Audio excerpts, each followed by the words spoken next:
are a lot of animals, a lot of different animal stories. It was a pig farm. That's what my parents made money from. But it was a hobby farm, so they didn't have to work, so that they didn't have to have jobs away from the home for a while. Until my sisters were born, which changed a lot of things. Then we needed plumbing, and they needed jobs out of the home to afford other things. But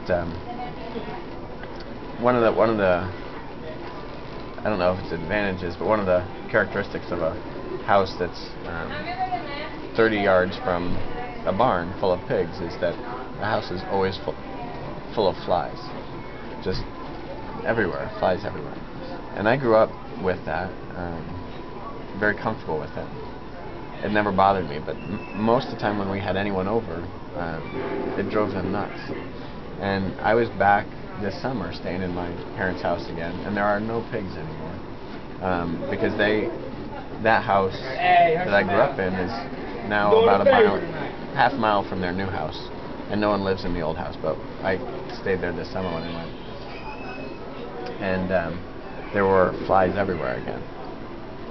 And it was strange to me because I don't live with flies anymore, but it wasn't overly troubling. And I even had a former friend from when I was in high school when I lived there, visit, and she had remembered all those flies. She reminded me that when she used to visit, even in the middle of the summer, she would wear comforters all the time in the house just so the flies wouldn't touch her. So the flies were back. They seemed to get thicker and thicker throughout the week, and then my sister's children and my children started to make a game, see who could kill more flies in a single hour. They would only work on it for about 20 minutes because that's all they really had patience for, but they would get up to like 200 flies apiece. And, there are fly swatters. There'd be like 8 fly swatters on hooks all over the house, so there's plenty of fly swatters. Early in the week, when we first got there, this cat that nobody had ever seen before came out of the barn, and my daughter, who's 6, and my nieces, one older and one younger than her, really loved this cat and gave it a name, Miss Fluffytail.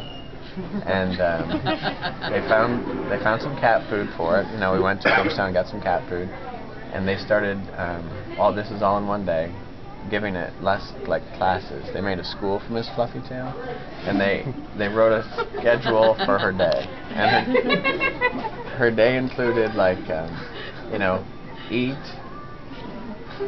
be petted, learn to roll over, sleep, and they had times for all these things.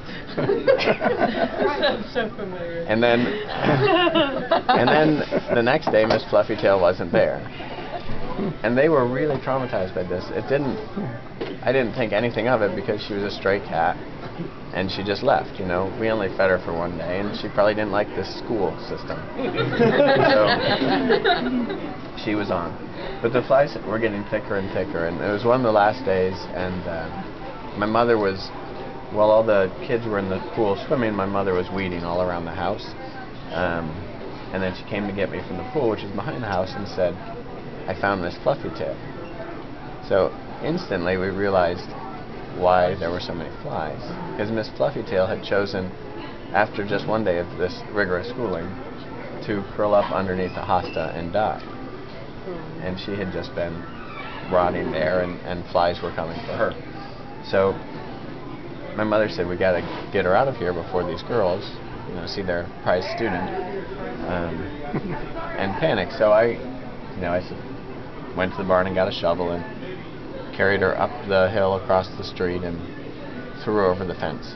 And I thought, great, I'm done with this, right? Nobody saw me doing it. It's done. And then I got back down, and my mom said to me, "But did you bury her?"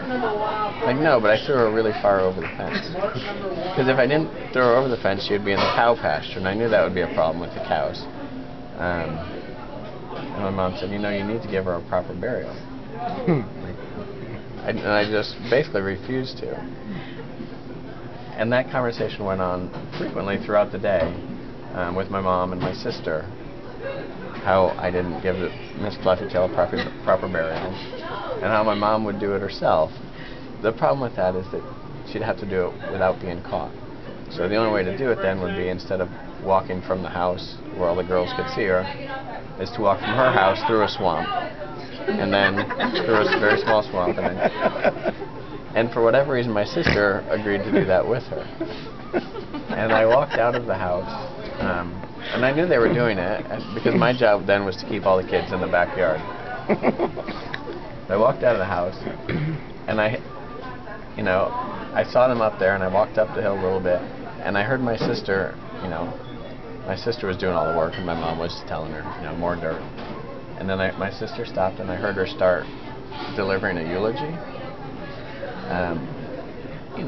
Something along the lines of, "Miss Fluffytail, I know we didn't know you very long."